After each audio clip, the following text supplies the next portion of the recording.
How to fix the starter cord on My Weedeater Lawn Mower. The starting mechanism for most lawn mowers is the same. You pull a cord out of the engine and the motor starts. There is a spring on the starter that rewinds the cord after you pull it out. If the cord or the spring breaks, you must remove the starter from the engine to replace it. Replacing the starter cord on a Weedeater lawn mower is not difficult. You can make the repair in about 30 minutes with some basic tools. Things you will need: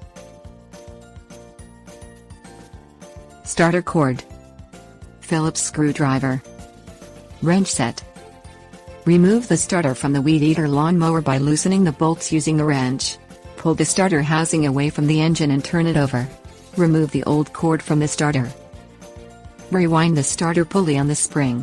Twist the pulley until you feel it begin to tighten up and then back off one full turn.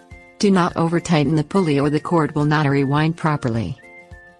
Insert a screwdriver into the opening to hold the pulley still. Insert the new starter cord into the eyelet. Tie a knot into the end of the cord so that it does not pull out of the pulley. Remove the screwdriver from the hole in the pulley and allow it to retract slowly, winding the starter cord as it retracts. Place the starter housing on the Weedeater lawn mower. Tighten the retaining bolts using a wrench. Pull the cord several times to make sure it retracts properly. Tips: warnings. Never smoke when you are servicing the Weedeater lawn mower.